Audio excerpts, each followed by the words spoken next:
Regional FinCom to order. Can we get, we'll do a quick roll call. Steve Owen, Yep. Derek Rush, Here. Charlie Sullivan, Here. Craig Rosen, Here. Mitzi Holmbeck, Here.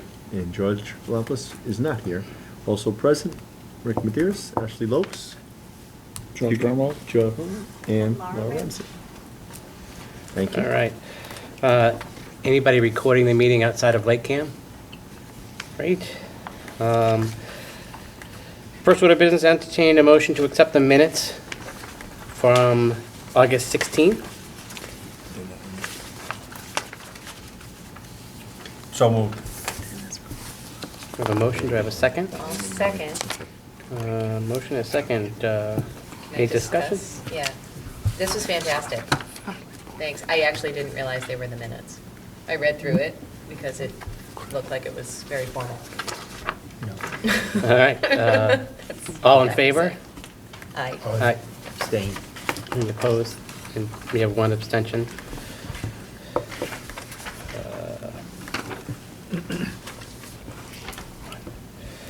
All right, next, old business FY18 E&D closing update. Okay, so we have officially closed FY18. There's a surplus in the general fund of $29,000. This has been rolled into E&D. You'll see two charts below. It was the ending FY18 general fund overview and then the FY18 E&D. We have about $218,000 that we are going to get certified, and that's in process right now.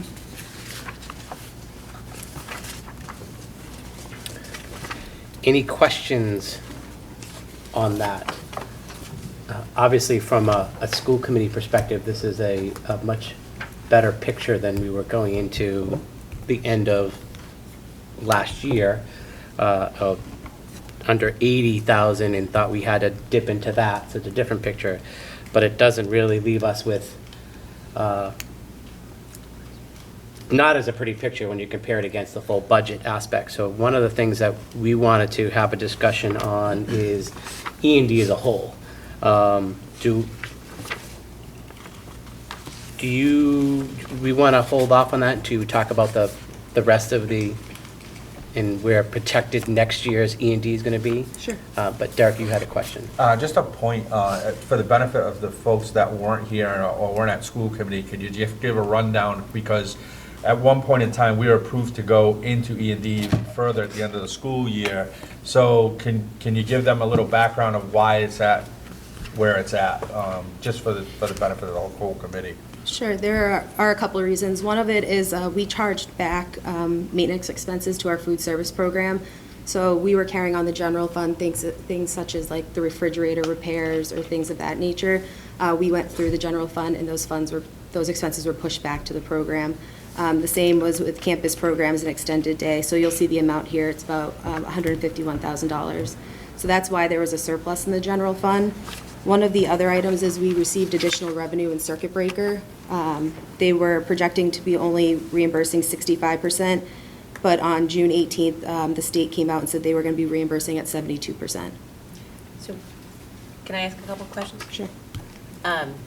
So, related to the food service program, was that all, so that's in a special revenue fund? Yes, it's a revolving fund. So, was that just for 1 year, that 150, or was that a cumulative piece that had never been closed out to the general fund? That was the 1 year? This wasn't surplus? all, the 150 wasn't completely to food service. A portion of that amount was, but it's only 1 year's worth. Yes, that's correct. Okay. Do you have the breakdown of that at all, just between the different pieces?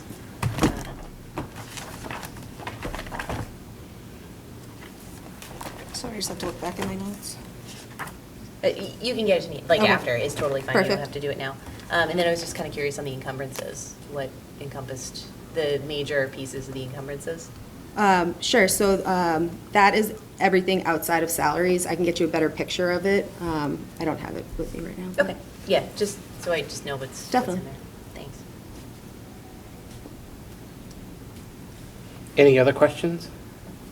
You said that was outside of salaries, the encumbrances? The $171,000. Yeah, yes. that's not the maintenance or piece This is anything but salaries. So we have July and August salaries that are Right. encumbered, and we then put into the expenditure when we close out the fiscal year. Right. So this was any supplies or any Okay. utility costs, things of Yep. that nature. Okay.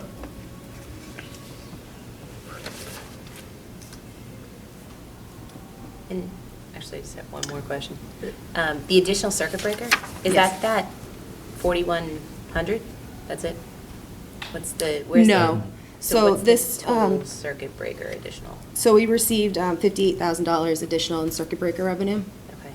And I know that that's also currently, right now, under consideration for the final closeout too, that the state is, so I mean, I know we're all looking at, is there additional regional transportation that's going to be coming through? Is there additional circuit breaker? Because those are the two elements along with specific potential upgrade fees for security at school districts. So those are like the final closeout items of the state budget right now that we're all kind of waiting on.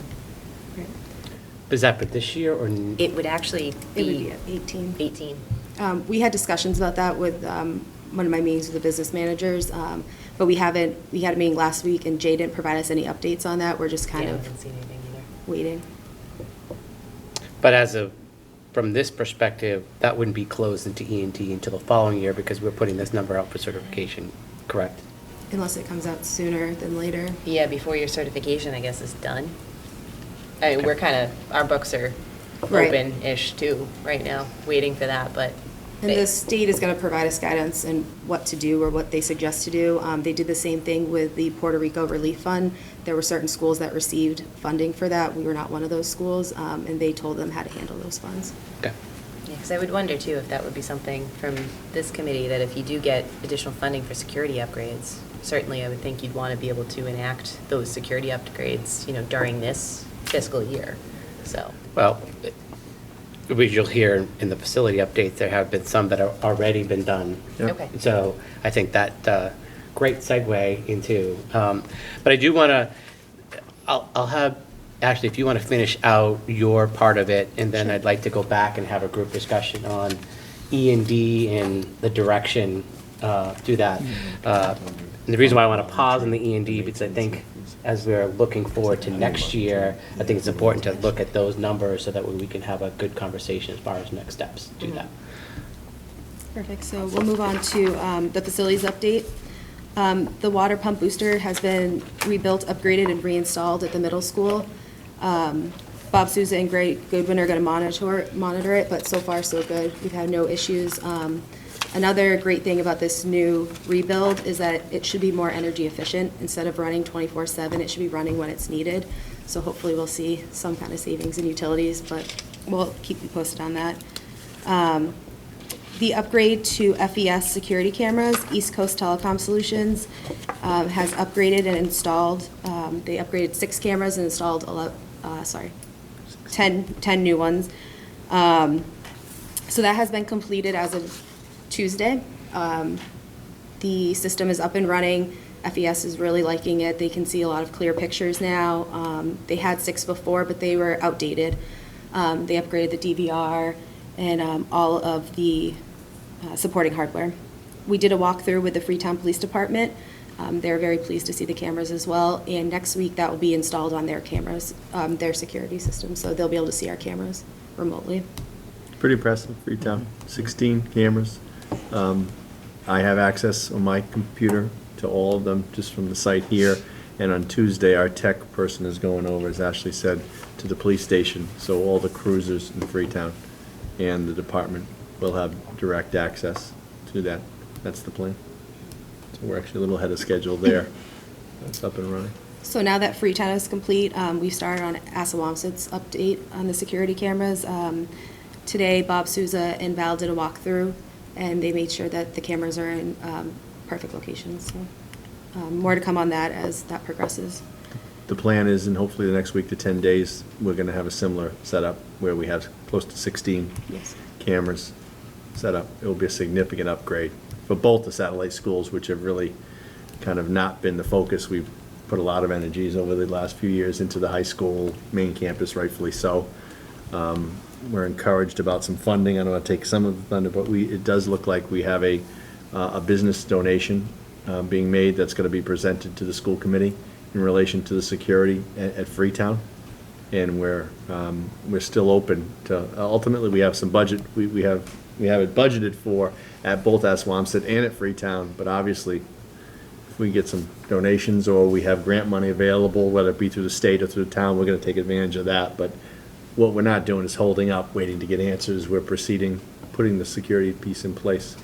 And So related to that, this was something that we brought up, or you had raised before, whether this could be covered under the cannabis law, and I don't know if that's what you're referring to as far as the state funding No. aspect of it, so. No, in the final budget, there's actually a potential that the state may be taking some of their excess and sending it out to the school districts for security upgrades.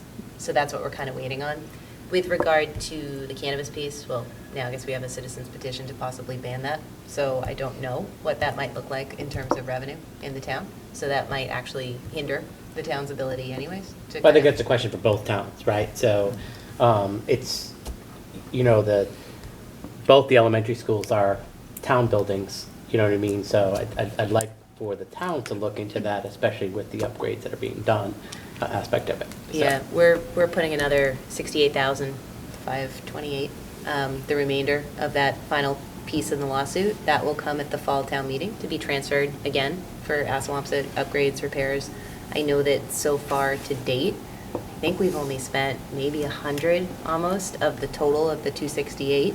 So the full amount will be appropriated over to Assawamsett for those types of upgrades, repairs, things like that. So I know that Nate is working, I think with you guys to see what is it that you want to do with that money. I know the parking lot has been an area of concern for a lot of people. Timing is always an issue with that. And I think the price tag is a little bit more than what is balanced in that. Yeah, I mean, if you only have so much money to do it, it might not be your highest priority. Sorry, Ashley. No worries. The next point was district vehicles. At the September school committee meeting, we voted to surplus a few of the district vehicles. This included special education vans and a 2001 Ford dump truck. We have also put the order in for the F-450 dump truck plow, and that will be here in the fall, most likely the end of November. And then also I wanted to let the committee know I met with Jim Kenny on September 11th to go over the Lakeville Energy Advisory Committee, and he shared with me his data points and some information on Assawamsett and the campus utilities. Great. So just to close the loop on a couple of items here, so the water pump booster, Yes. what's the lifespan now that they telling us with this repair? It's not a 2 to 3 year, but it's something we need to look at in the next 5. Yeah. So this was something that, if you remember the beginning of the summer, we potentially had to go to a special town meeting. We went out and sort of got a second opinion type thing, but it is something that we need to look at. It is a hefty price tag to replace that, but it is something that we need to keep in mind in the planning for the next couple of years, that'll actually have to happen, and where we put that.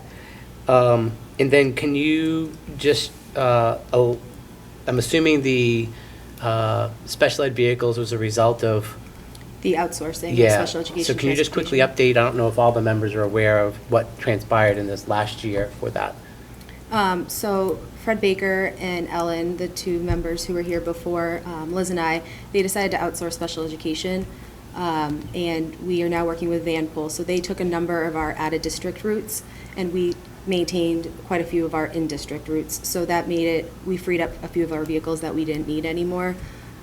They thought that this down the road will be a cost saver because we won't have to be turning over these vehicles as often and maintaining them. it's going seamless. So half of the fleet now is outsourced with a vendor.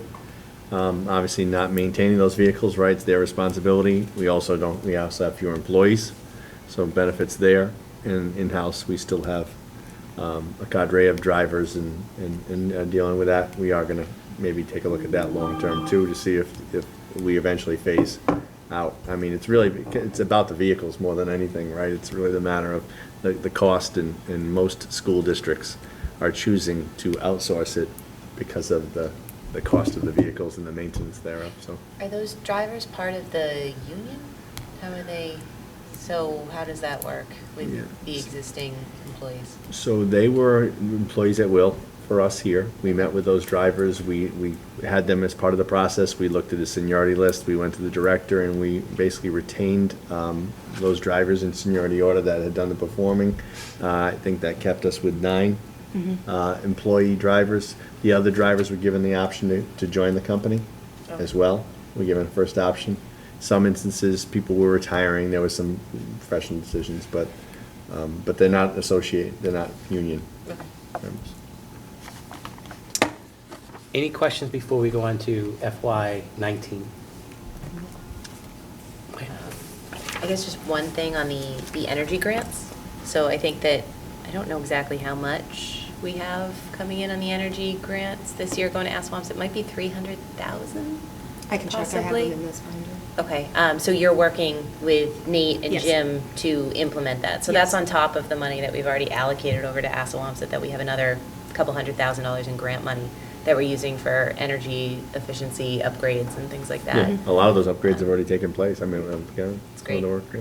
Yeah, They're things that necessarily don't appear as overt as a vehicle and so forth. They're HVAC though, but they're systems based and they're Yep. much more efficient Lighting. and lighting too, so. Do I understand that there's a citizens group trying to form an energy committee in Freetown and to do the same, similar There type of is. thing? There is. And have they been given the green light by the board?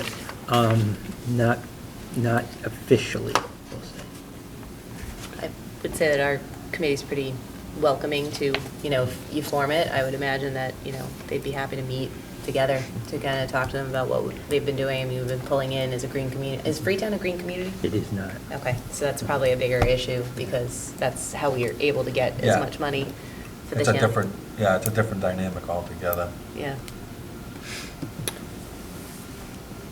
FY '19. Sure.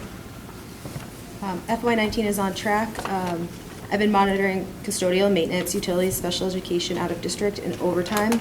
I've been working with Bob Souza, the Director of Facilities, and Liz Curlin, the Director of Student Services, to be on top of those unforeseen expenditures, so we're not blindsided as the months continue on. As Mitzi, you brought up in FY18, we're monitoring the food service expenditures a little bit closer this year that are in maintenance. So instead of waiting until April or May to charge back, we're doing it quarterly. Okay. So Bob and I have been working on that. On your page, you'll see 19 general fund overview. And then also in this packet, on the next sheet, you'll see an updated FY19 assessment sheet. On that assessment sheet, you'll see one change that is highlighted. That's to update the circuit breaker number. As of September 19th, circuit breaker is being funded at 72%, and you'll see the variance there. One change that's not on that assessment sheet that I want to note is as of October 1st, our school choice numbers are actually 70 students instead of the projected 75. So that's a loss of $25,000 of that budgeted revenue. We're going to continue to monitor that. We may receive more school choice students as the year progresses, but they will be prorated. We won't receive that full amount. So, question on that. So, the 375 that was originally put in anyways, that included both current and past, because you need to use it within 18, whatever, We use it 18 within. months. Yeah, so even the 25,000, it doesn't really matter. It's just going to be something that you look at for the future that you didn't get, Right. your equivalent of the 25,000. I know on this sheet, one thing, I like it, but I also don't like it. Only just because of the assessment increase piece, Mhm. because it makes it look like the assessment increase on the town was only 200,000 when 272 when I look at Lakeville, as opposed to what it was, because I can see, obviously, you look at the Right. April 25th. Yep. So the total difference being 419,000. So the real increase to Lakeville was really 500-something thousand. So I think that just so that we don't lose sight of what that increase was over the previous year, that's just from my perspective, because I know if this is out there and this is being discussed, same thing with Freetown, it's going to look like the assessment increase was much smaller than it really was at the end of the year. So just so that as you kind of look down at that number. What I can do is I can put an insert at the bottom showing what the What it assessment was. was and where the changes are fluctuating. Okay. As we go forward. I have that on mine, kind of on Yeah, the bottom, probably so. hidden, so that you I can can see it. just- too, yeah. Okay. The goal here was, from a transparency perspective, where this goes on, right? Typically, everyone would see this maybe the first time in January and then not, and we all know the numbers change, the numbers continue to change, and here we are in October. So the goal here was to transparency, but also to look forward to, in the next few school committee meetings, the timeline, the full school committee needs to give directive to the superintendent and his staff as far as how to plan for the FY 20 budget. So, you know what I mean? And I'd like to get some of that out of this committee as far as, hey, here's the thought process, what's the plan, what have you. And obviously, school choice is going to be one of those numbers, right? Do we not do 375? Do we back that off based upon where the numbers are today, right, for that? But that's why we have this in this Yep. packet, so. No, I like it. I think I just want to make sure that when you look at what the increase is, Mhm. it's a misnomer, because the actual increase of Lakeville's assessment over last year's assessment was not 272, 349. That's what it would be if the excess wasn't going into E&D. So what it's really saying is the operational increase was really the 272. Yep. Plus, when you take out that 125,000 that Mhm. went into E&D, or our portion of it. So I just want to make sure that it's looking at what the assessment actually was to the town, and, because this is last year's budget. I mean, this is the Yep. budget we're working with, Mhm. so it's not next year's budget. I like it because it's a lot more transparent. I completely agree, because you can see what the state has changed on the side after this has been voted, because again, we vote before the numbers are final. Clearly, the numbers aren't even final from the state yet. So, there's going to be changes to it. But what it's really saying is that we have 419 that's going to drop into E&D that was unexpected from the previous year based upon the final numbers from the state. So I just want to make sure that people don't look at this and say, well, Lakeville only, paid an additional 272. You're not giving us the proper amount more, because we actually paid 500,000 more than the previous year. So, you know what I mean from that? I wholeheartedly agree, and I would Transparency welcome more perspective. people to actually take a look at this document, but I'm willing to bet it's going to be this particular body, the school committee, or the Board of That's- Selectmen. So, very valid point, I'm not trying to just add that, but I think we have a note to try and make that more efficient, and then Oh, we yeah, can keep yeah, track no, of I that. mean, So, it's good to see. Derek? Last year, I petitioned the committee not to fully fund school choice in this budget, and was overruled, and we're short. And I would just caution us to not do this, take the same practice, because we can't guarantee that we're gonna get all those students, and then we're in a shortfall on that aspect of the budget. So, just wanna remind everyone that we should probably, Great point. Hold that thought. I'd like actually just to finish out the FY19 piece, and that way we can get into the discussion of E&D aspects of things, and then I think it will flow nicely into that and to your point. On this FY19 year-to-date, I've also updated the projected 19 E&D. Again, we don't know if these funds are going to come in, but as we stand right now, it looks like we would close out FY19 at $732,000, $100,000. Again, this is still a projection, and I'll update it as I get more information. Assuming nothing changes between now and then, which we all know the state is already changing potentially yet again with the news today, but for that. So this is where I'd like to have a discussion on E&D. I know in the past there's been some question as far as what is the appropriate amount, right?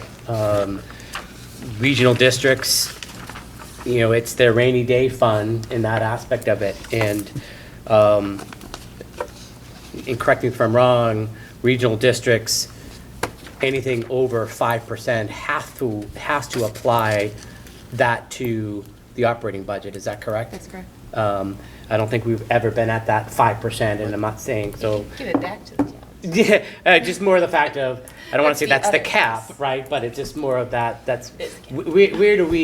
where is a good position that we're comfortable, not that it's going to solve all the problems. I believe, this is before you, actually, we sort of, what did we take out of E&D over the last 5 years type thing? And when we looked at that report, the big ticket item that we took out was a special education cost I don't know what the final number, but it was right around the $600,000, which sort of brought our E&D quite down. One of the discussions that I know Derek and I have had with Ashley is we do a great job of managing at that macro level, so it's tough to really say what would truly come out of E&D because of the fact that we manage it within the budget itself aspect of it, and I know that was a question, Mitzi, you've had in the past. So I think we're changing a little bit from a budget perspective to get a little bit more clarity on that, but I want to have an open discussion as far as, obviously, where we're at today of potentially 220,000 in E&D certified for 218, plus the potential changes, and then looking at a 732 number, what's people's thoughts as far as where we need to be from an E&D perspective? And I also think this opens up some opportunity as far as what we do with those E&D numbers.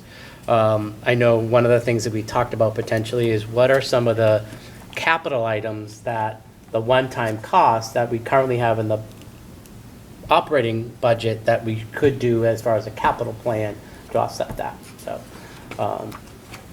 now we have these two pieces of information. I'd like to at least have an open discussion as far as what, in particular, the towns think as far as E&D, where the state is saying now as far as reimbursements, what have you. Freetown go. Well, being this my first meeting, but That's why I moved I'll to give the you, first. I'll give you my general philosophy on E&D or any supplemental, that you can't have enough, of course, and we have to think that the thing from my perspective as a member of the town administration would be is that we give you a budget, and we have to make the assertion that you're going to be able to work with that budget. And we know that there's not going to always be the best plan. Things are going to happen. But I strongly believe that the more you have an E&D to save for those emergencies, those unforeseen things, the better off it's going to be, because I kind of am not in favor of coming back. We have never come, the school district has never come back to the towns for more money in the middle of a period. And my opinion is that we should certainly stay that route. That, we give a budget, and you're going to have to work with that budget. So with that in mind, the more you can have an E&D, the better off we're all going to be. We're not going to be, pulling at each other's hair and so forth. That's my general philosophy on it. So I like, be nice to see 1.5 million in there, but we have to be realistic. But the better we can do with E&D, from my perspective, the better off we're going to be. So, I guess from my perspective, I'm happy when E&D increases because the state gives us more money. No question in my mind, because when we build the budget from the town perspective, we build it based upon what's sustainable for the town. And so if we're, and as we knew from last year that we had the $125,000, so our portion being $70-some-odd-thousand, that was designated as part of the operating budget to go in to fund E&D, because the whole plan was, let's make sure that we can try to reestablish some sort of E&D, again, similar, so that we don't have to have these conversations. No one has to nickel and dime each other on a lot of this stuff.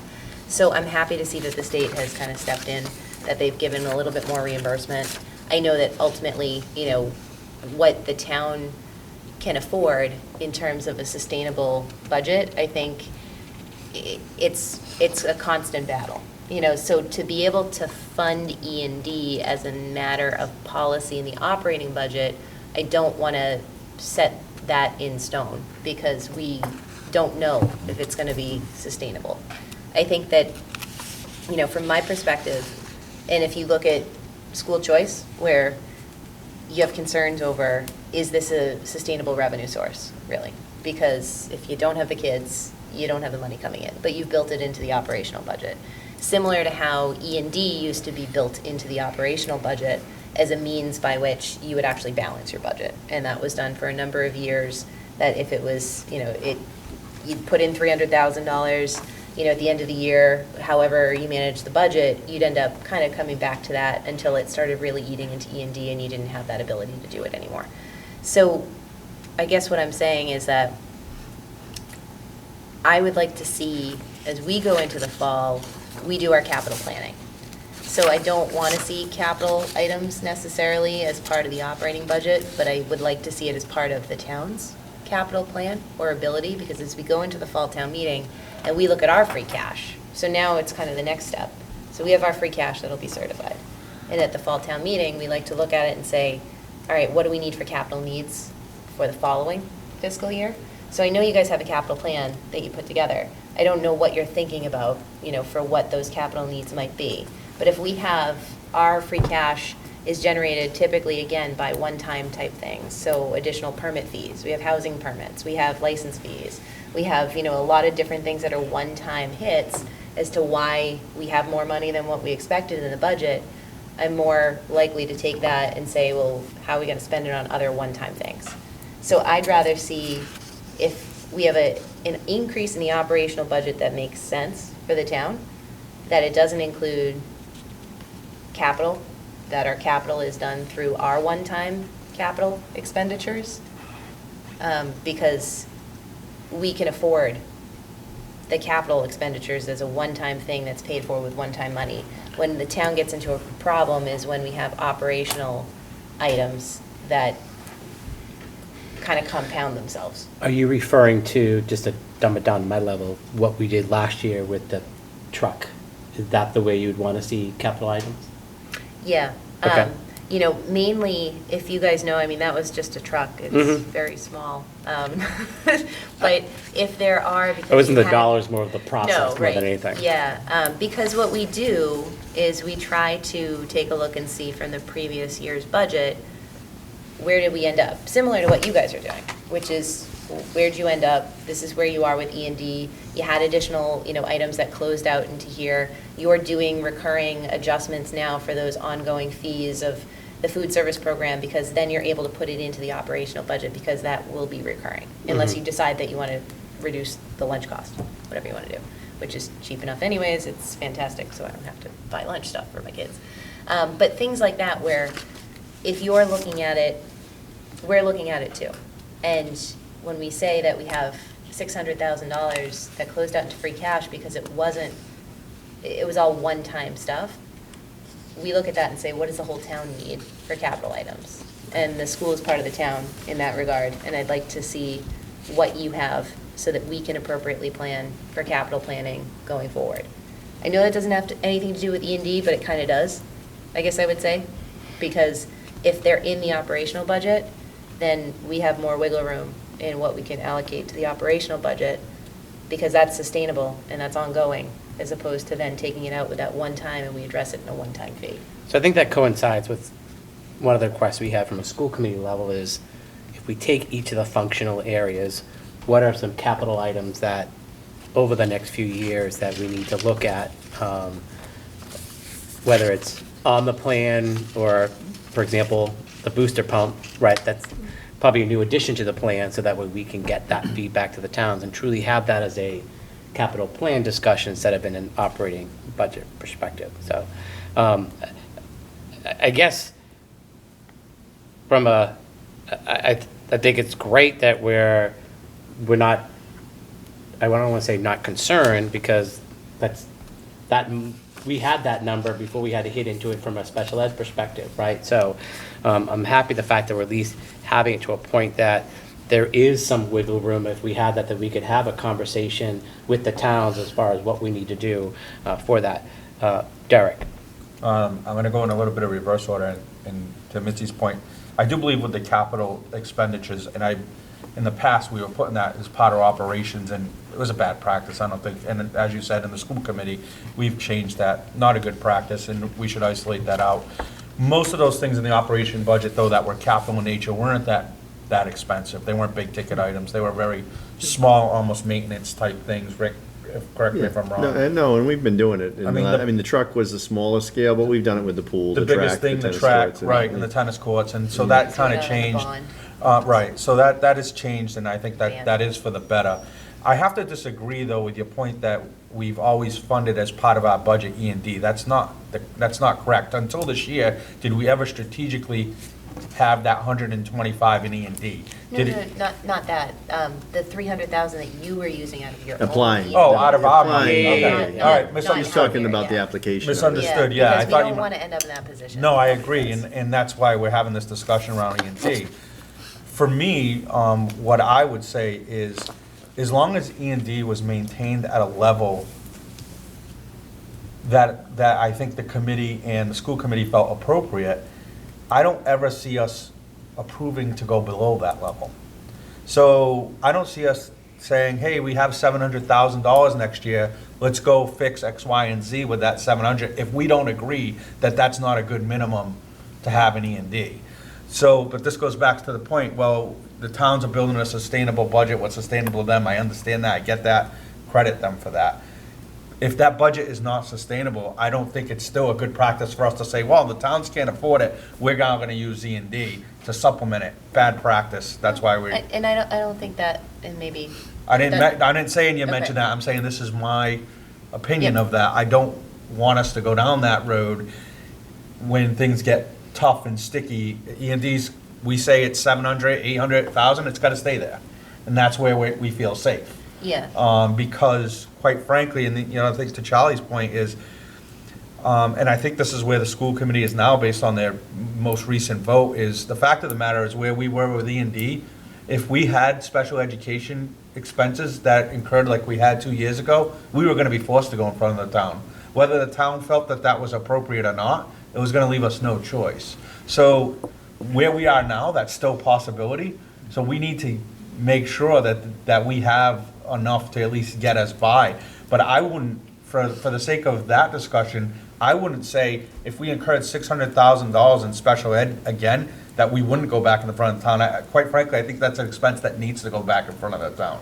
It was unanticipated, it belongs there, it needs to go to a special town meeting. Whether you gave us that budget that you felt we should live with or not, there are items that those things go above and beyond. And But I- that's one that would have to go in front of the town. And I think that's a conversation that we can have at this level too, right? So I agree on Absolutely. both sides that, Absolutely. what's a number That's that we're my comfortable opinion. with, right? That's my So, opinion. but also, if something does like that happen, I think that is gonna be just as the administration came to us saying, hey, by the way, this is what's coming down the pike, this is where I think this group has a conversation on that. So I still really would like to have that conversation about why the special education revolving fund is not something that this district wants to do. Because I think, as we saw in the past, that was the key issue that keeps getting brought up, that I certainly could get behind funding that.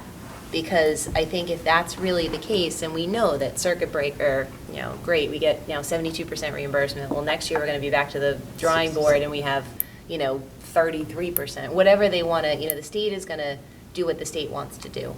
But I think from the sustainability standpoint, I do look at special education costs as that's an operational item. So if you're using E&D to do it, it's really an operational item. It's not a one-time, what E&D is somewhat designed for, of we have an emergency. Because what's going to happen is that special education cost is built right into next year's budget. And now we have a problem because we didn't have that built in and we have to go and get it. So I do see special education costs, when they're unexpected, as an issue that I think should be treated slightly differently than the roof collapsed and we have to, dip into it because we've got a one-time type thing. Are there any other things you can think of that would be coming out of E&D that would not be something that next year would get lumped onto the operational budget? Because I'm concerned about that. And that's the same thing that you kind of face in any budget, is if you have an operational item, like all of a sudden 6 kids with high special needs move into the district, those kids aren't leaving next year. So now how do we manage the sustainability of that? So just to think to catch everybody up, I think that it wasn't that the district didn't support it. Actually, with the administration's recommendation, did go down the road to implement it. I think the concern was if our E&D number, even at the 220, and I can only speak for myself, I think we would have moved forward with some sort of request to the towns for that item. The problem is where E&D was, it was a better solution for this year to go towards fixing our E&D than establishing that fund. Okay. So I don't, while we ultimately veered away from that, I don't think we didn't like the idea, didn't support it. I do think there are some questions as far as where should we start? What's the ceiling? What's the floor? You know what I mean? All that aspect of it. And I think there's a couple of different aspects that we need to look at. And I believe there's some data that's already being shared. So I wouldn't be surprised if it's brought up again this year. But you're right, it's going to be a full conversation. But I just want to correct you that I don't think we do not want to do it. I just think that at the time, there was a more important thing that we wanted to try and fix Yeah, in that aspect that's of it. completely fair. Yeah, and that's Yeah. exactly what I Okay. was gonna say. I think that's where we were. We were in such a spot, I can get behind that, as long as we all agree that E&D's at an At appropriate level. a So sustainable once or we're there, something. then we have that discussion, and I think that makes a lot of sense. Much like free cash and stabilization, I think we'd have E&D and a special ed revolving fund. So Yeah. that's the way I view it, and that's the way I think we went into the budget with. Once we're there and we're comfortable with the E&D number, whatever that may be, or maybe it's at some point in time we feel that year we're comfortable and we bring that up, I could absolutely support that. Yeah, so I think, my thing is, as we look into the fall budget, because we really kind of look at it 2 times a year, I guess I would say, from the town perspective, which is really free cash is certified. Why do we have it?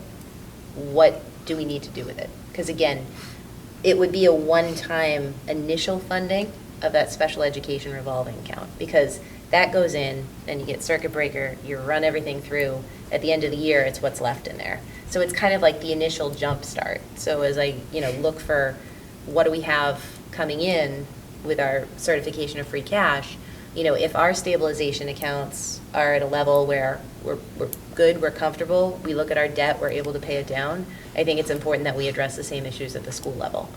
And so that's where, I'm kind of looking at it. So let me ask you this question, and I think it's a much deeper conversation that we can probably add for another meeting. If I'm hearing you correctly, establishing this fund and funding it from the town's perspective, and I'll ask the both, would be appropriate at the fall meeting rather than the, In my opinion, yes, because we've certified free cash. We will have free cash certified. We go for the fall town meeting. That's now how we've been looking at it. I mean, granted, the whole board can change over, so I obviously, this is can't not even X say in stone. anything. I'm just looking for a But- direction to sit there and say that we can go back to the full school committee to say, hey, this is the thought process. If the administration wants to tackle this again and we want to approve this type thing, we now have a timeline, but Right. Well, I would agree. It's much better at fall because now you have Got it. your stable budget, into the budget. You see what the picture's going to be for the next 8 So- months or whatever. So Mitzi, when is the Lakeville town meeting? It's scheduled? November 13th. And Freetown just established theirs for November 14th. That would. Is that gonna be- change? Well, the November 14th is for the police station. Oh, Our- solely, okay. Basically Okay. solely. It will be October 12th, I think it is. next week? Yes. So that's why I'm saying, from a logistics Sounds fine. standpoint. Well, our warrant Well, closed it- today. Whatever too. the budget- However, we whatever put a the transfer Monday- article whatever the- Okay. on there. Okay. So it's the Monday after Columbus Day is what you're Right. saying. Yeah. I mean, I- 15 I'm- is too I'm late. Right. very much in favor of the direction of this conversation, so I don't want to appear, Right. I'm squelching it, but I just wouldn't, just from a procedural perspective, the school committee would have to establish the Right, fund. you don't even Yeah. have We're a not- fund yet. yeah. But I think it goes from a it's time perspective Yeah. that, because I also think there's some conversations that we need Yeah. to, what is the amount, right? So as far as we're comfortable with it. So I think it gives us a good timetable to take a look at that. And I will add it to a talking point for a future meeting, if that makes sense to Yeah. everybody. I'd like to get, I know that's your opinion of, I had a different impression from Freetown and the member of Finance is here, Mr. Grunwald and Charlie. The opinion I heard from Freetown was they weren't so much inclined to like a special ed revolving fund, and why not it just all be encompassed in E&D? Any thoughts to that? It didn't come from me. No? No thoughts to that? Any opinions on the direction of this matter, or? Yeah, I haven't heard you weigh in, so we don't want to have this discussion and one town not feel the Right. same as the other. I think that probably going in the future, I'm gonna say this year, basically, it's gonna be out. Yeah, As no, far as- we understand As far that. as Freetown Right. is concerned. But in the future, the best thing would be to have a revolving account for special ed, because then you're not gonna get the hits as quickly as, you know, to knock you off your feet, so to speak. There's gonna be that safety valve there. So I understand the point. I would look clearer at the picture and what amounts you would be talking about and what, you know, from there. But I think the concept is something that is worth looking at, because then we don't have. Yeah, okay. If, Ashley, I just wanted to talk about, it's a stabilization fund, it's not a revolving fund, so there are differences, so I just want to make sure we're all on the same page that it's a stabilization fund as we And continue. it has different rules than other Definitely. stabilization That's a funds, good so. point. yeah, It's not no. like it's circuit breaker where we could expend the funds over the next year and say, okay, well, we have a potentially $500,000 of revenue. Well, we could hold that and spend it in FY '20, and I could do the operational budget and put an offset and know that $500,000 is coming from circuit breaker. That's different than the stabilization conversation. And I think we just need to, we all understand that special ed costs are going to go up and down.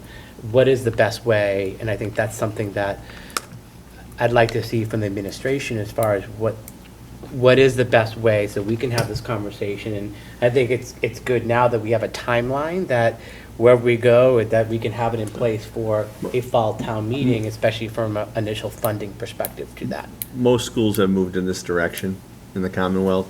We had, I think, the oddity of our E&D account being so depleted that the committee was not comfortable at the time.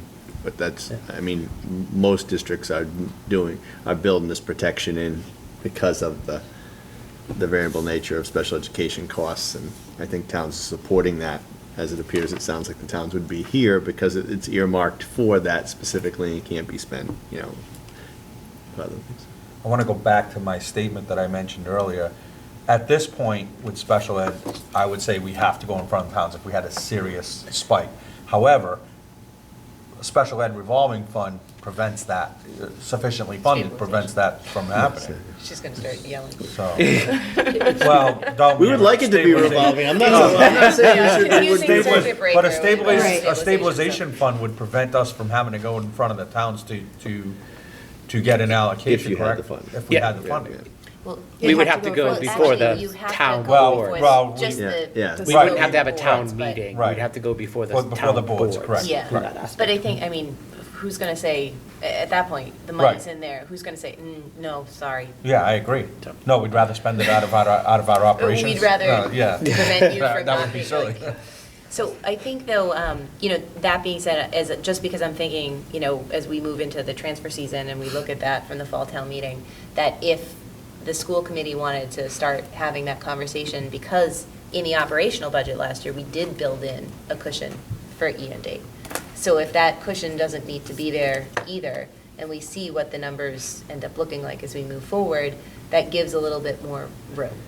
But I think that it would be good to talk about if you had a special education stabilization fund, what would you want that number to be versus what would you want your E&D number to be? Because you're saying if 700 is good for E&D, is that good for everything else E&D? And then you want 500 in the special education stabilization fund, and how do you get there? And I think that's a multi-year plan in that aspect of it. And I think and I only speak for myself on that, I don't believe our next budget is going to consist of that extra 125 that we put into E&D, right? I think that was a plan to try and build up a multi-year plan, trying to get back up to an E&D where we weren't sweating bullets and praying and whatever else that something catastrophic didn't happen. So I would venture to believe that 125 would not be earmarked from a E&D perspective, but it's something as an allocation to that revolving fund. But and it may not be in this operating budget, but I think that's a future discussion. And we do need to just decide what is the floor, what is the ceiling that we're all comfortable at this point in time. Charlie brought it up sooner that something could happen. We can have a development in Freetown that's gonna wreak havoc just on the lake, like similar to the Lakeville side. So we don't know, so something can Of happen. kids in but- the school. Yeah, so that's where I think we need to have that discussion to that. But I think the next step is we can actually add this to a future discussion for this body. I think there would be support on the full school committee side, but you're right, we would just need I'd like for this body to give a recommendation as far as what is that floor, what is that ceiling, what is the initial funding process, and then we continue to evolve from there. Yeah, because I think that as we had talked about in the past, if special education was really the major driver of the use of that E&D, which was the transfer of the 600,000 something, and then I think you took another couple $100,000 Yep. out, that you had to do as well. So you went from $1 million, a little over $1 million, down to the 82. And that happened in the span of 1 year, with two large kind of adjustments that went out of E&D for the special education. Was that all, I think it was all special education. Yeah, I'd like to go back a little bit, but go ahead, I'll let you finish. I think that's really just saying, okay, so what then, if you have regular E&D, of which you never really used much out of it, I'm not saying that it doesn't need to be there for other unanticipated costs, but that number, if you have a special education stabilization, I would think wouldn't be, $1 million and $1 million. Well, that's why I think we need to have that discussion that what is the full school committee comfortable with as far as both of them, if both accounts exist? Right, if we're gonna go with that, what is the number from an E&D perspective? I also wanna be able to understand, which we'll get from finance, is more of the fact of what would we truly be taking out of E&D because there was overages in one part of the budget that we weren't borrowing from Peter to pay Paul, as. And is it one time or is it Exactly. operating recurring? Yep, so. Well, and keep in mind that most special education costs are gonna be operating recurring, right? Right. So that Right. one-time cost, taken out of stabilization is, But like it or not, is probably. It's gonna be more added to likely the than it operating is. But anyways. at least that's a signal Yes. of, Yeah. guess Agreed, what? yeah. And you have to notify the towns during that time period to say, look, we had a $300,000 unexpected special education cost. You go to the towns, you say we need to take it out of stabilization, they vote yes. But now you have to realize that now that is going to be part of the Exactly. bulk of the increase for the The following following year. So it's just, again, transparency, it's making people aware of what the major issues are, because just like anything else, when you have a major issue that becomes a recurring operating expense, you have to find a way to handle that in the budget. Derek. Where do I stop? I think we're getting ahead with the special revolving fund where we haven't even circled around E&D yet. So stabilization, right? Special ed stabilization fund. You're gonna have to correct me because now that's in my head. But we haven't even got our arms around what is appropriate for E&D. And we've all just, well, at least we've discussed in the school committee, that's what we want first. So I don't want to go to that step until we get comfortable with E&D, because 700,000 right now is not a comfortable level for me. It's 1.9 of what our budget is %. That's low for me. But So- is that, And that's assuming that it lands, like Steve said, everything being equal and it lands like it is. Maybe it's more, and it ends up more, it'd be great, wouldn't we all love that? Maybe it's less. At 1.9, I'm not comfortable with a $37 million budget at that number. So what number would that be? I'd like to stop floating that discussion out. Am I thinking 5%? No, I don't think that's gonna work. Would I like to get the 5%? Probably. But would I say, hey, to start a special ed revolving fund if we were at 2.5? No, I'm thinking that's something that may be palatable for me. and 2.5 is like $1 million? Yeah, I think we're gonna be about $1 million. But I think where you both are saying the same thing, and I'll let you finish your thought, is that number, is it just one account, or is it a combination of both accounts? For me, right? it's one account. That's what I'm trying, for me, it's E&D. Yep. We'll get the special, because I think E&D needs to be the bulk of it, and that revolving, that stabilization account could be a lot, doesn't need to be $1 million. But the- We had that $600,000 instance once, and to go back, a lot of the increase over the years wasn't all necessarily, it was special ed related possibly, but the district, back to Rick's, when Rick first started, spent a lot of time bringing back supports that it had cut out of this district at the detriment of the schools. So the increase of the school's budget isn't all necessarily related to special ed. There was a lot of supports that had to be brought back to this budget because it was decimated on a special ed, $500,000 some years ago. So a lot of that has been brought back over time, has increased the budget, but it's delivered what I think, what we get recognized for in this district, why people choose this district now. So the only issue is that we can't transfer into E&D. And that's what we had the issue with last year. And that's why it's built into the operational budget with hoping that you don't spend it. That's why it's earmarked after another year it gets an E&D. But we can transfer into a stabilization fund for special ed. So that is, it's almost like we're delaying a year. If the money exists or is able to be earmarked into a special education. And so I guess what I'm trying to say is, I get that they're different and you want E&D to be here, but historically it has been used for special education. What we can do is you could transfer into special education stabilization, but you can't put it in E&D unless it goes through the budget operating, cycle. yeah. And that then Which is we what we put did it this year. in, right, but you won't even see that money, you can't even use it Until next year. until next year. So you're 2 years behind. So if we're trying to build this plan out, and I know that E&D, is important to have, and if this lands at 732 at the end of next year, because the state's throwing in a lot of money in there too, then you've got that, but you can't start funding the rest of it for pretty much 2 years at this point. So that's where I look at it and say, this is great that the state has thrown more money at you because it kind of helps to solve some of that problem.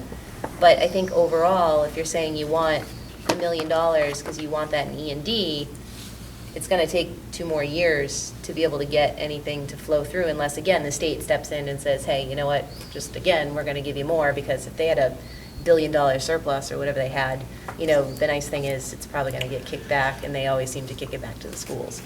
So I guess what I'm just saying is that I understand that you want E&D to get to this number, but I think the fastest way to get financial stability in the school district is to set it up through the special education revolving account. Well, Stabilization. Yep, so God, this is I do awful. think, so just to bring this to closure here, I do think there's a future conversation on the stabilization fund that needs to be had of that.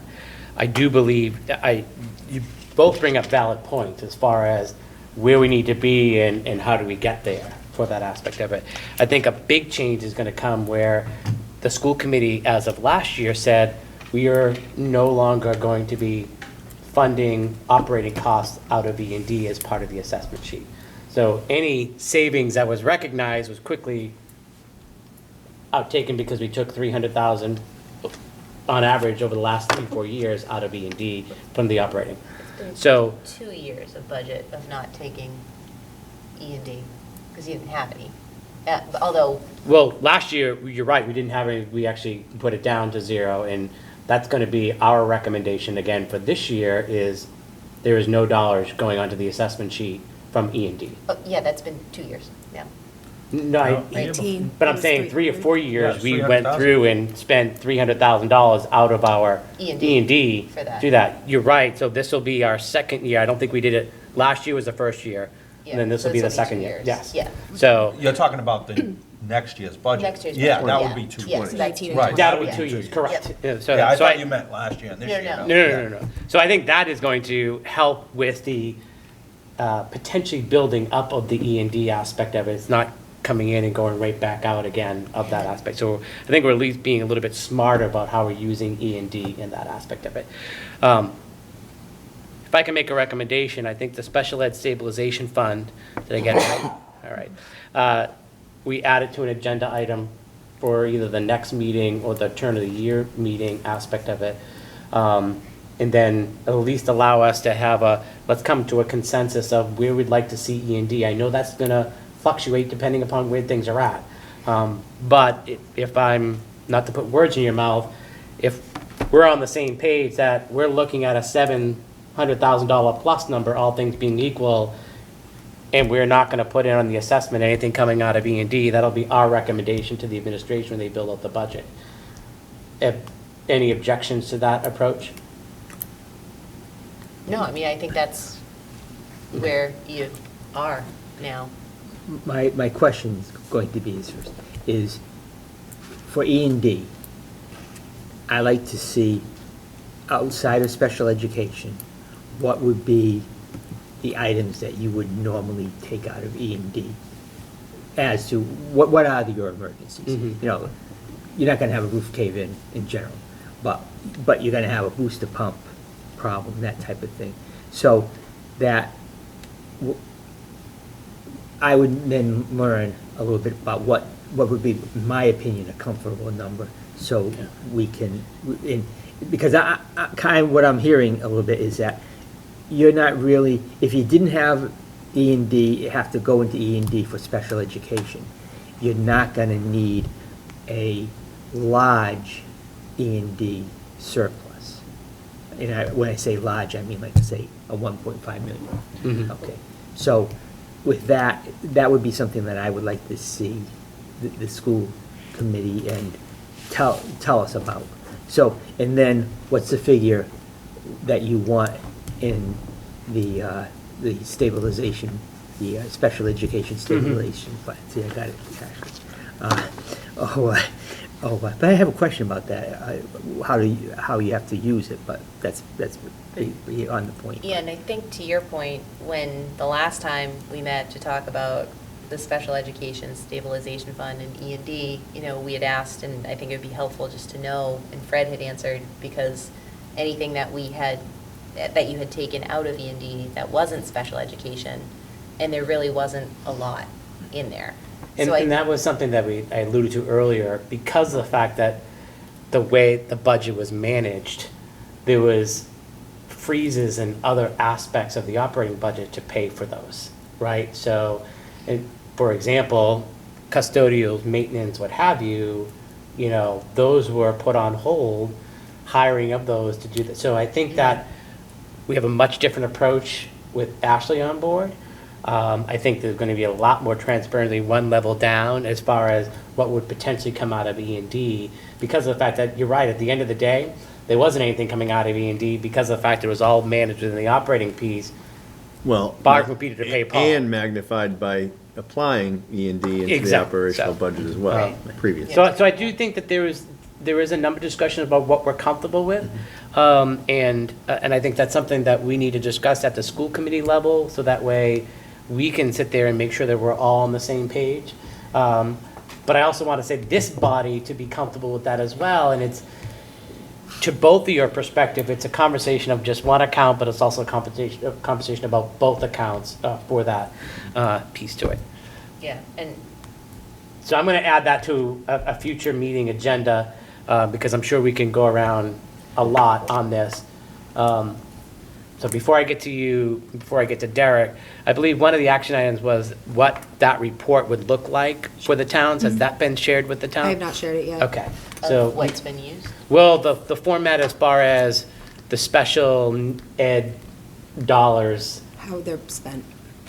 General fund, revolving funds, grant money. Oh, right Kind now. of the That big whole picture of special ed. Okay, yep, So, yeah, and to hold that, Derek. I think the question of how E&D is used is a great question, but it's not anything different than the towns would use their stabilization free cash accounts for, right? Right. Things that come up, they're items that happen, that you're unanticipated, for instance. It's a good question. With that being said, I asked the same question, what do the towns have in free cash and stabilization as a percent of their entire budget? And look at our budget, it's $37 million. What would you feel comfortable with had both towns combined their budgets what would that look like, and what would you feel comfortable with managing a $37 million budget? I think that's the question. It's not necessarily how much are you just taking out of there. There's a buffer, or there's a comfort level that has to be had for that size of budget. Okay, just to clarify, I'm not, what my question would be is, over a period of time, what have you used other than for special education? Have you used E&D? So that we can have the knowledge to put a percentage or put a dollar figure on what we're going to have in E&D.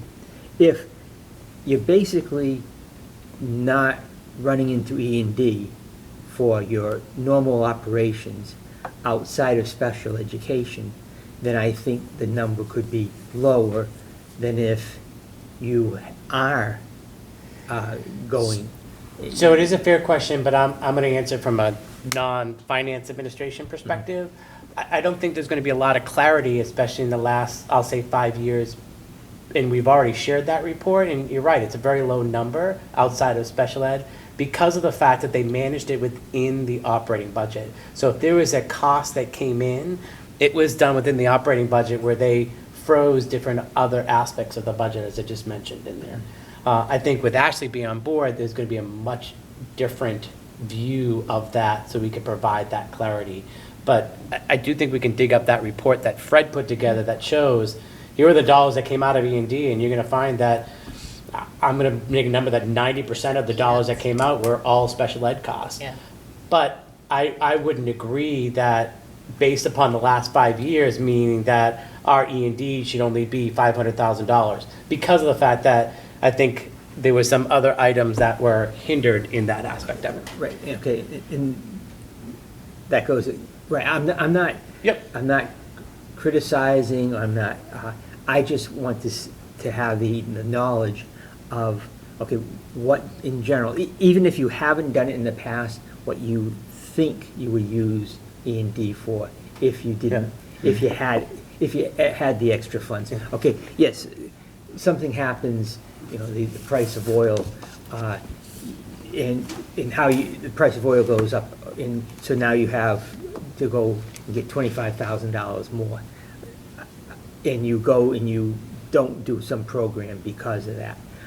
I don't think, I think that would be something that you normally would go to E&D for, and I understand that.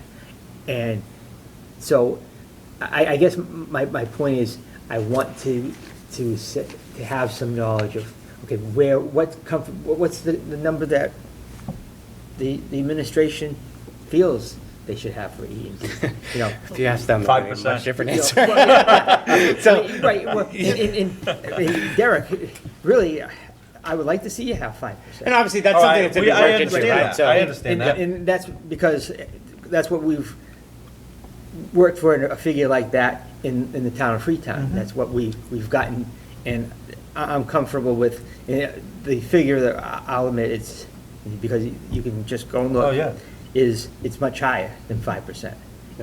But I don't want to see it, I really wouldn't want to see Freetown's surplus availability at 5%. Yep. So Okay. here's my only thought that I think we have to consider is that when you look at, if you try to compare percentage of budget and E&D amounts, I think it's not really apples to apples, because from a town perspective, we have a lot more infrastructure and a lot more things that we need to be able to protect against, because a culvert collapses, something else collapses. We have a lot, if we were to look at the assets of the town and the infrastructure assets versus the assets of the school, that typically would be an area that I would say would be something that could go wrong, if you want to call it that.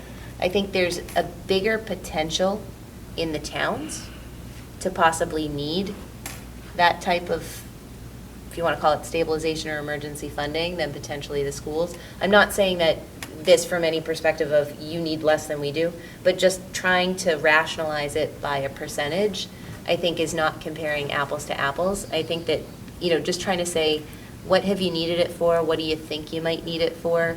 You know, how do we get to the right number? But to say and to try to compare it to what the towns have, I just think is not, it's kind of like trying, it just doesn't correlate in my mind, because you've got a lot more operational costs than we do as a town. But we have a lot more infrastructure costs as a town than you do as a school. I think you're neglecting to recognize that the assets of this district are the students that are in the district. And that's an investment. And that's an investment in the future of both the towns, it's an investment in these communities. That in itself is more than any asset, I think, of any of Well- No, these but that's the towns. operational So- budget, and that's a different story of sustaining the operational budget to maintain the educational programs of the district. It's all operational. So I'm Why gonna, is E&D I'm gonna pause it right operational? here. Hold on one second, because I think we're going off way too much of a tangent here. I think we're all in agreement that we need to come up with a number as far as, I see your point as far as the percentage of town and reasons why and what have you. Just to talk about what the town, yes. So I would like to propose that we'll add it to an agenda item to talk about the special ed. I would also like to, we can have a conversation at the school committee level as far as what a comfort level for E&D. I think 5% is probably nowhere near than what we're thinking about here, especially because of the fact that that's our cap.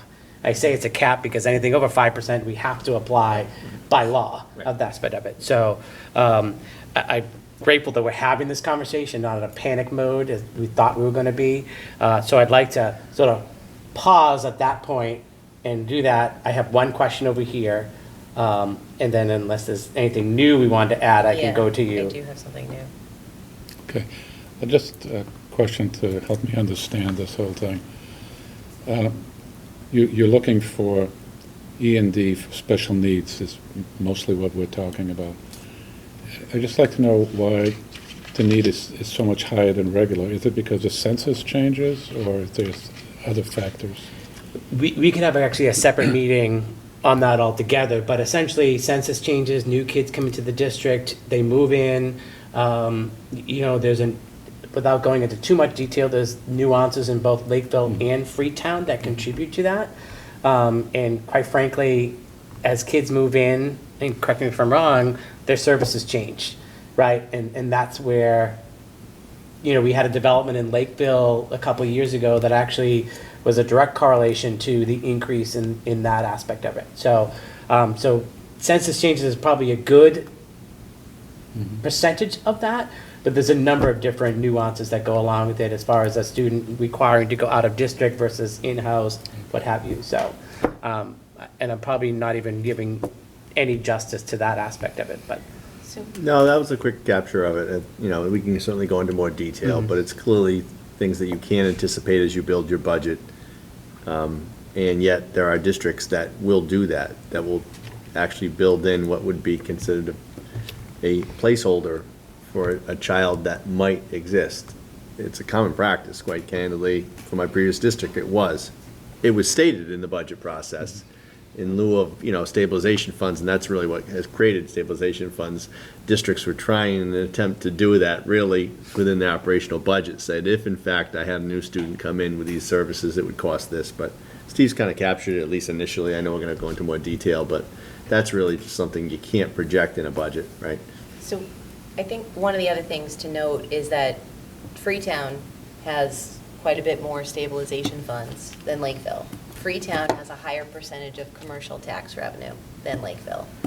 Freetown has a lot more ability, you don't go up, I'm not trying to go after Freetown, but what I'm just trying to do. See, I can tell you, Sorry. I can tell you some No, things about Lakeville No, too. oh, totally, yeah. No, But I'll be good. But what I'm trying to say I'm is good with that, it. so if you don't go to your levy limit each year, which you haven't been doing, but Lakeville has. So I think you have to understand that as we move into the budget season again, that when we bring in, and that's why, as we're looking at where did free cash come from now? And we're talking about, do we have one-time money that came in that we can park aside now? Because we're trying to get additional revenue sources, but we don't do a good job in Lakeville at bringing in additional revenue sources. So as we talk about the operational budget and sustainability, we have two different towns and two different situations that we're moving forward to. So just to be sensitive to the fact that I would love it if we had a lot more tax revenue in Lakeville from that perspective, but we don't. So again, trying to just pull it all back to what's reasonable as we move forward to what you want in E&D, how we can fund it versus what's in the operational side versus, guess what? We got, you know, a giant building permit that came through and we have one-time money and now we can do something with it because we've gotten to a level that we feel is comfortable versus what's going into the operational and the ongoing piece. Yep, so valid point. I can say from a school district perspective, we're gonna tell them to build a district, build a budget as far as the services we need to provide, not based upon what the towns do from their operating. I know that's an understanding point, but we have a formula that the towns are assessed. There's not much that we can change that from a school district perspective, but I think continuing the transparency aspect of it, and we can figure out or have the discussion about suggestions and how the towns can pay for that. And I think we did a great job with that last year going into this budget around that 125, you know, for it. So I'd like to continue that strategy, understanding the two towns are different. And listen, we could leave here and the two of you could probably have a very Yeah. healthy No, conversation about I- that, but that's not for this board here in that aspect. Right, Derek. it's not that. I agree with Steve. I task first and foremost is to develop a responsible budget for the school. And then, you know, to talk to the towns of what that looks like to them.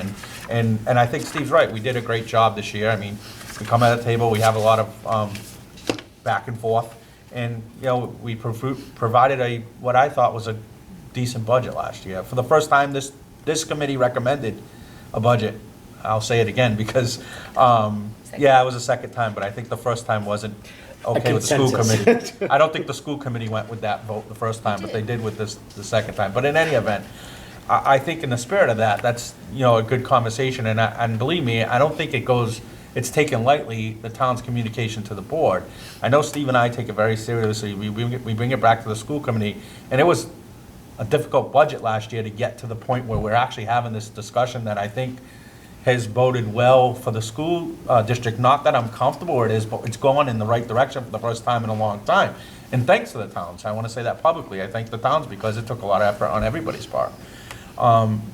Going forward, just to go back to your point, I know the discussion seems to, and this is a little bit to Steve's point, it seems to be focused on special ed, and I think the only reason why is it's such a volatile piece of the budget. Other than that, there's a lot of elements in the budget that I think we can have other discussions about, that, you know, the committee's taken action in this past year to cut back or has maintained some things that we aren't necessarily agree with, but it's come in that give and take with the budget with the towns. You know, quite frankly, we increased athletic user fees this year, not something that went over lightly with the school committee, not with me. You know, there's people paying for AP textbooks. There's a whole host of things that this budget still, if we go to the superintendent and we say, Mr. Superintendent, give us your wish list, it's unaffordable. It's just unaffordable. It's what it would take to really run this district, but there's a lot of concessions that go back and forth, and quite frankly, we understand those constraints of the towns. But there's still other things, year and year after, we have a long list of those items and what their cost, they're part of the budget process, and, you know, we'd be happy to share that with you. I think it's slide number 4. Steve's got it memorized. The But towns that's, also have those. right, so you know what that list is, and it'd be great to have all of it, we can't. We have to remember, there's not a vacuum. Yeah, So- I will, final word. Nope, you good? No, not on this, only that, and we can have it for maybe November 1st. We do have some other capital needs and items and priorities that I think this group should be aware of as we kind of move forward, in addition to the special education issue that we've had, some of which have been planned. Steve, you alluded to it, but also have been updated. And I know Ashley would be prepared at a future meeting. Yeah. We don't have to have discussion about that tonight, but there are some, Is that something that we can prepare for November 1st meeting, at least? Sure. A high-level piece, Yeah. or Oh, yeah. even I'd like to see what, even if I'd we, say we could share some of them tonight, but I also know there are probably some Patriot fans sitting in some of Yeah, these no. seats that might want to, or at least But- this Back one there, sitting over yeah. back there. yeah, he's asleep And I anyway. don't think, He looks I like he's don't think we asleep. go into too much detail, so certainly pushing it to the next one, we could. No, and quite frankly, I think it's one of those items that if we put together a couple-year plan, I know we Yeah. have this spreadsheet that we do that are smaller project, big ticket project, but I'd like to see what those are in different functional areas, so that way we can make a recommendation as far as where they would fall into. So yeah, we can have that for the November 1st meeting of that. Yeah. was just gonna say, another thing I'd like to talk about in this committee is your OPEB liability and trying to figure out maybe a long-term plan for funding. We've done a good job at the town level in setting up a long-term funding schedule for it. I think now that we're part of the Pequot Trust too, we've been bringing in a decent amount of revenue on the investments that we've made in the OPEB Trust. And I have a concern because I think the last actuarial report was $30 million on the district. And I feel like we've all kind of, and I'm hopeful that we have some new sources of revenue as we've made some changes in Lakeville, pending, I guess, what happens maybe at town meeting or previous zoning, that I would like to see the schools be able to look at their long-term sustainability.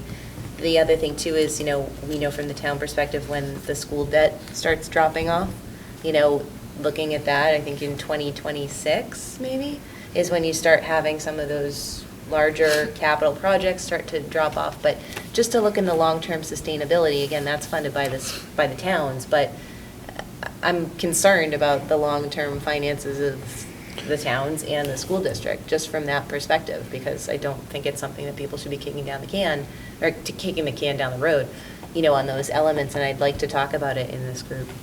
So, Just good quick point. I question. just don't think we've had the capability to talk about it based upon where we were the last few years. But I will add it to an agenda, but I'd like you to come prepared about how you do that in the town. I know you and I have Sure. had a conversation about, Yep. which is a little bit different than what the school does. But, we can bring that forward and then, He has I'll bring the same. $5,000? I'll bring the same. Yeah, Mitzi, the 30 million in OPEB, is that just for the school system? Yeah. And so that's not included in the town budget? Correct. The town of Lakeville has about, now maybe it's 11 million, 10 million, 11 million unfunded. Okay. The schools have about 30. Freetown probably has somewhere around. 15, 16, yeah. So we actually looking at twice that much, yeah. next meeting is November 1st. As I said, we're trying to keep them not to be that, but I know some of you couldn't make it. If you could let me know whether you can make it or not, we can try and move the dates around to try and make sure there's a Like I said, great attended meeting as possible. Like 8:15 dance pickup Yeah. on Thursdays. Anything else? No, that's wrong. Is that, are we looking at it Saturday? Thursday, November 1st. Is that the day? I thought it was a Saturday we were doing. Halloween is the 31st. I only know that because of kids, so that means Oh. the next one. No, we have a regional FinCom meeting up in Devens. I'm not sure what the date is. First is Thursday. I will send out another message like I just did, Okay, just as a yeah. reminder, Switches so on we the can wall. just make sure that we can do a quorum there. I don't think he knows what switch is. The bath, Rick, Ashley, Yes. anything else? I was just gonna go for the switch one, but I can't do that. Well, what's the priority? No, You want it, I John? don't. I mean, it'll be a continuation of some Yep, conversations so, and. great. Thank you again. This is, These are nice. This is great conversations to have in there, and I want to continue that. A motion to adjourn? I'll second. Second. All in favor? Aye. Aye. I'm assuming there's no objection.